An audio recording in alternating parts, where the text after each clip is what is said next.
Buenas tardes, licenciado y compañeros. Nosotros somos el grupo número 3 y hoy les venimos a presentar nuestro proyecto Innova Sociedad en Emprendimiento. Lo que buscamos con este trabajo es proponer un modelo legal y de impuesto bien estructurado para ayudar a los emprendedores agrícolas en Guatemala y por qué es completamente viable bajo nuestras leyes actuales. Ok, para poder entender por qué nace Innova, primero hay que ver la realidad de nuestros campos. Hay demasiada informalidad. Los intermediarios se quedan con las ganancias, castigando al pequeño productor y a la SAT no logra recaudar porque la mayoría de negocios se hacen sin registrar. Nuestra propuesta no es solo es una aplicación o una tecnología, es una solución legal. Usando el decreto 20-2018, creamos una empresa con su propia identidad legal. ¿Qué ganamos con esto? Sacamos de la jugada a los intermediarios, tal como lo vemos en la presentación. Conectamos al pequeño caficultor directo con las grandes empresas, mientras que nosotros nos encargamos de todo el papeleo de los impuestos y hacemos que el dinero mueva de forma legal, transparente a través de los bancos. Pero nos hacemos la siguiente pregunta.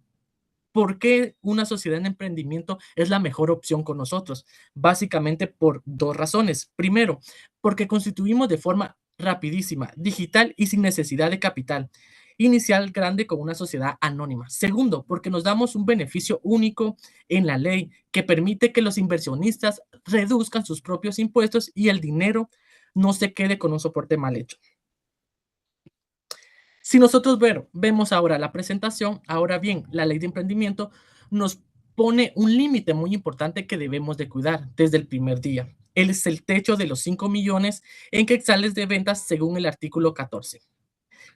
Como podemos ver en la siguiente gráfica, ordenamos este crecimiento en tres etapas, donde vamos a ver la primera, a la cual le vamos a llamar incubación, que es cuando arrancamos y probamos la plataforma y empezamos a vender.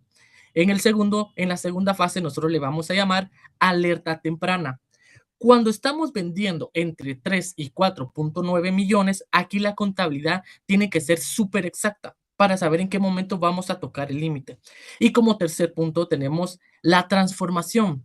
La ley dice que si pasamos de los 5 millones, tenemos un plazo máximo de 6 para cambiarnos y convertirnos en una sociedad anónima. Si no lo hacemos a tiempo, los dueños de la empresa tendrán que responder con sus propios bienes por cualquier problema de la sociedad. Y esto es justo el riesgo que estamos evitando con este plan. Seguimos con el siguiente punto. Muy buenas tardes, licenciado y compañeros. Bueno, en esta diapositiva pues vamos a presentar el proceso de la constitución digital, en este caso de nuestra empresa Agroinnova como sociedad de emprendimiento. Este procedimiento está respaldado por la ley de firmas electrónicas y pues permite realizar el trámite de forma totalmente electrónica.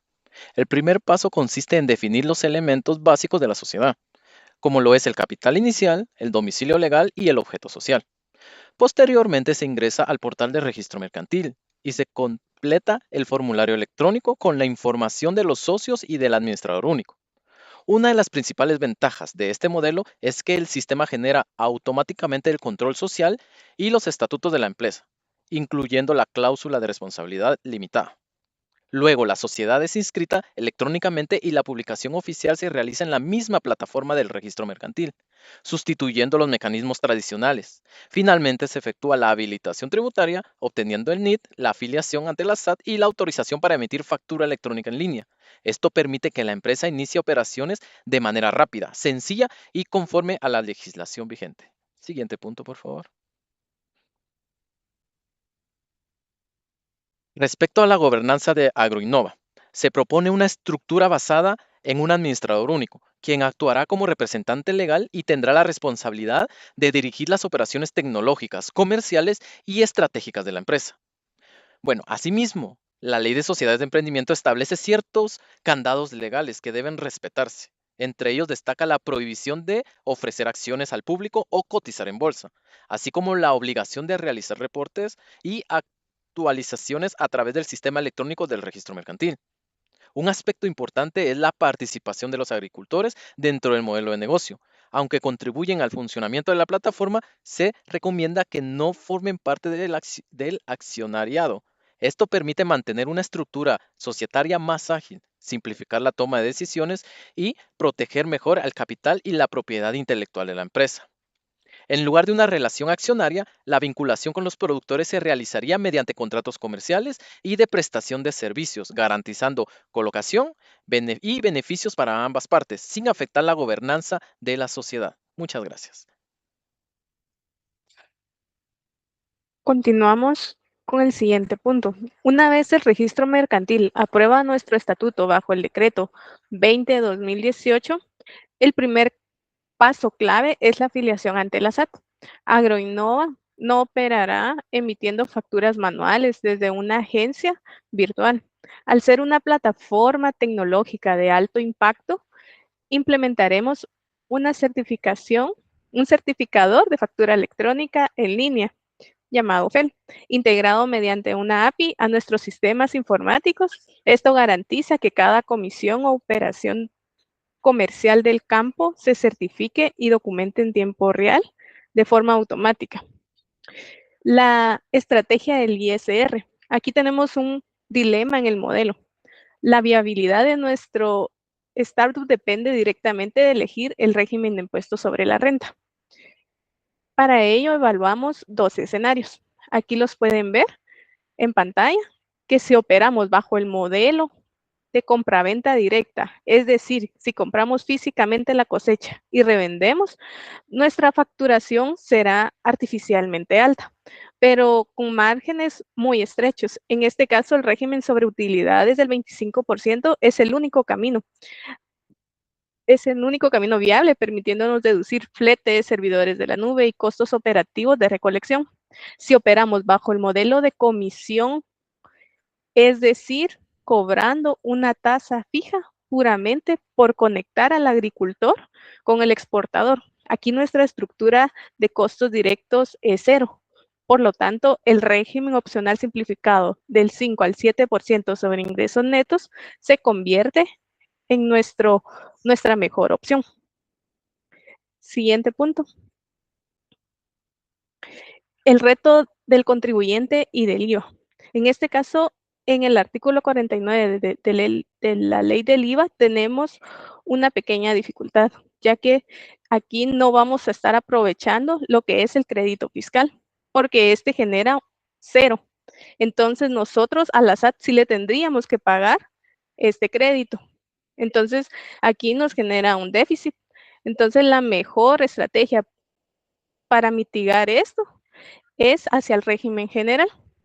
Incentivar una vía de contratos cooperativos líderes transicional el 12% para generar ese crédito fiscal a favor de la sociedad Innova. Y en la opción B, modelo de comisión, el exportador de compra de café físicamente al agricultor de la sociedad de emprendimiento solo factura IVA sobre márgenes tecnológicos. Gracias.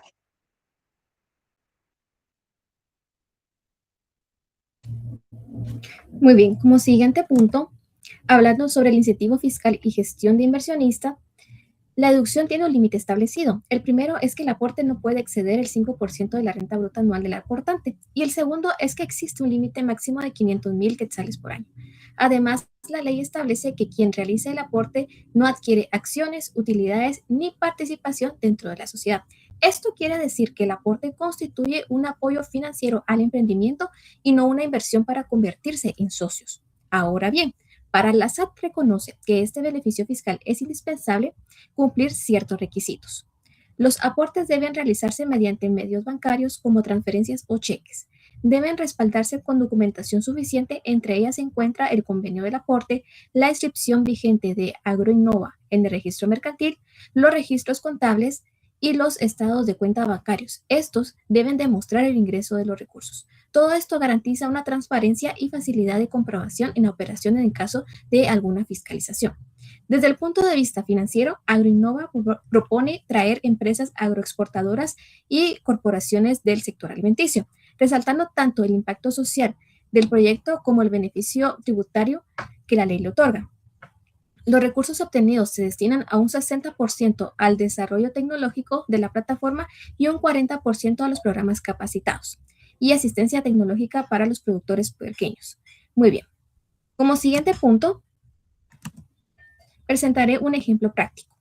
Supongamos que una empresa tiene una renta bruta de 25 millones de quetzales y un costo deducible de 7 millones, por lo que su base imponible es de 8 millones de quetzales. Sin realizar ningún aporte, pagaría un ISR de 2 millones de quetzales, pero si aporta 500,000 quetzales a Agroinnova, este monto puede deducirse reduciendo la base imponible a 7,500,000 quetzales, por lo que el ISR disminuye a 1,875,000 quetzales. Esto representa un ahorro fiscal de 125,000 quetzales, mientras la empresa contribuye al desarrollo de un emprendimiento que beneficia a los pequeños productores agrícolas de Guatemala. Gracias.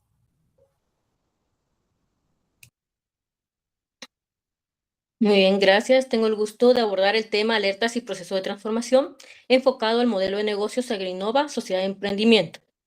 Iniciando con las contingencias en protección al consumidor y propiedad intelectual, tenemos que está regulado por el decreto 6/2003 y el decreto 3398 respectivamente. En cuanto al primero, se considera que como intermediarios, Agroinnova debe garantizar mediante contratos claros en la plataforma que los productores estén técnicamente calificados y cumplan con sus obligaciones tributarias. Además, los caficultores deben detallar las características, la conservación y vencimiento de sus productos para mitigar riesgos de responsabilidad para nuestra sociedad. Y en cuanto al segundo, consideramos que Agroinnova debe obligatoriamente inscribir el nombre comercial, los logotipos, el eslogan y el diseño de la plataforma en el registro de la propiedad intelectual. Esto para proteger nuestra ventaja competitiva y evitar conflictos legales con plataformas similares. En cuanto a los riesgos de fiscalización que pueden existir en este sector agrícola cafetalero, tenemos el riesgo laboral, debido a que muchos caficultores contratan personal bajo palabra, y el reglamento del ICS indica que a partir de un empleado deberían inscribirlos, al cual no cumplir con esta obligación corren riesgos de adquirir severas sanciones ante el Ministerio de Trabajo, y estos agricultores son quienes contratan nuestros productos en nuestra plataforma. Luego tenemos el riesgo tributario de fiscalización. En este caso se refiere a que, independientemente del régimen que hayan elegido los caficultores, deben de cumplir con sus obligaciones y Agroinnova debe de velar de que así sea. ¿Por qué? Porque la SAT fiscaliza activamente al sector cafetalero para detectar simulaciones de exportación o lavado de dinero. También tenemos el riesgo de mantenernos como sociedad de emprendimiento. Como alerta interna, si Agroinnova no presenta sus restados resultados anuales ante el registro mercantil por 2 periodos consecutivos, la sociedad será disuelta de oficio. El siguiente punto, por favor. Luego, en cuanto al límite de la sociedad de emprendimiento y el proceso de transformación, Agroinnova se proyecta en un proceso de crecimiento de 2 a 3 años para alcanzar el monto de ingresos anuales de 5 millones. ¿Cuál es el límite? Según el decreto 20/2018, para mantenernos como sociedad de emprendimiento. Después de haber alcanzado el límite, debemos transformarnos a otra sociedad, específicamente sociedad anónima, en un plazo de 6 meses, posterior a haber realizado la presentación anual ante el registro mercantil de nuestros resultados. Posteriormente se harán 2 procesos, uno ante el registro mercantil y el segundo ante la SAT. En el primero se inscribirá un acta de asamblea, se pagarán aranceles y se presentarán los balances generales correspondientes. Posteriormente, ante la SAT, se realizará una actualización del RTU en el plazo de 30 días posteriores a haber realizado el cambio de la sociedad. Se juntará los documentos del representante legal y el contrato social, donde se encuentra escrito la nueva sociedad y todos los comprobantes de domicilio fiscal. Entonces, con esto observamos que la transformación de Agroinnova de una herramienta de emprendimiento a una estructura corporativa sólida como una sociedad anónima no es solo un requisito legal, sino una evolución natural.